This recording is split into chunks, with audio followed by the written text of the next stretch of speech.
आज आपको एक कहानी एक्सपायरी डेट सुना रहा हूँ। ये कहानी शम्मा जो दिल्ली से निकलता था रिसाला, उसके दिसंबर के इशू में 1991 में शाये हुई थी। Expiry date. उसने सुपरमार्केट की शेल्फ से दही का गिलास उठाया तो उसकी नज़र एक्सपायरी डेट ढूंढने लगी। डॉक्टर ने उसे खाने पीने के मामले में एहतियात बरतने की सख्त ताकीद की थी। सेल्समैन ने आगे बढ़कर इसकी मदद की और बताया कि कल की तारीख है। ओह, कल की तारीख। कल तो उसका वापसी का टिकट भी बुक था।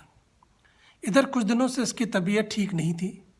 पहले तो डॉक्टरों ने कि कुछ समझ में नहीं आता था, बस ये गोली और वो कैप्सूल खिलाते रहे। उसे खुद पर बहुत हंसी आई। 15-20 साल से तो इसने मेडिकल कार्ड वार्ड कुछ बनवाया नहीं था। कभी कोई ख़ास ज़रूरत ही नहीं पड़ी, और कभी ज़रूरत पड़ी भी तो इमरजेंसी में दिखा दिया, और अब सिर्फ 6 माह पहले उसे मेडिकल कार्ड बनवाना पड़ा।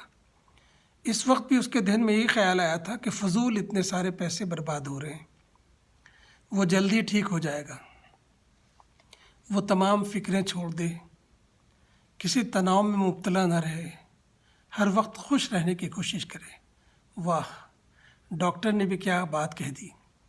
किताबों में लिखने वाली। अमली ज़िंदगी में ये कैसे मुमकिन है। उसे कितनी फ़िक्र थी। कई साल से उसका बेटा लिख रहा था कि इसको भी अपने पास वहीं बुलवा ले। वीज़ा के दाम बहुत बढ़ गए थे।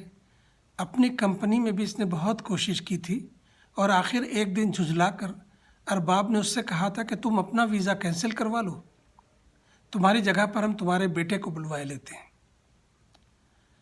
आज वो दिन भर कंपनी की बनाई हुई इमारतों को घूम घूम कर देखता फिरा।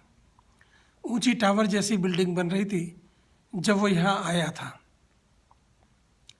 कितना फुर्तीला था वो, हर जगह चढ़ जाता था। पहले वो मजदूर भर्ती हुआ था, फिर शटर का काम करने लगा। कुछ दिनों के बाद वो एल्युमिनियम के विंडो फ्रेम भी बनाने लगा था। इधर कुछ अरसे से वो अरबाब के बाग में दवा छिड़कने का काम कर रहा था। हर नई बिल्डिंग के साथ उसकी कंपनी भी कोई नया काम शुरू कर देती। कामयाबी तो जैसे गैब से बरस रही थी। देखते देखते उसकी कंपनी बहुत बड़ी हो गई। इस कंपनी की पहली खेप की लेबर में शायद वो अकेला ही बचा था, वरना मज़दूर तो चिड़ियों का झुंड होते हैं। हर साल नई तरतीब के साथ इस खत्ते ज़मीन पर आते हैं। ये शहर भी उसके देखते देखते रोशनियों का शहर बन गया था। उसने शीशे की झिलमिल करती इमारत को गौर से देखा। फुव्वारे उगलता हुआ ये राउंड अबाउट आज क्या हुस्न दिखा रहा था। उसने अपने दोनों हाथों को देखा। इस शहर का हुस्न संवारने में इन हाथों का कितना करिश्मा था। अपनी ज़ात पर उसे बहुत फ़ख्र महसूस हुआ। फ़ख्र तो उसे इस बात का भी था कि आखिरकार उसने अपने बेटे के लिए वीज़े का इंतज़ाम कर लिया। वो बेचारा मुल्क में पढ़ने लिखने के बावजूद नौकरी नहीं हासिल कर सका था।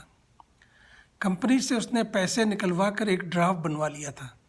इस बार उसने रकम हवाले से नहीं भिजवाई। आखिरी बार ये पैसे उसके हाथ में थे। अगर न पहुँचे तो अब वो ये ख़तरा मोल नहीं ले सकता था। और फिर सारा हिसाब तो उसकी उंगलियों के पोरों पे लिखा था।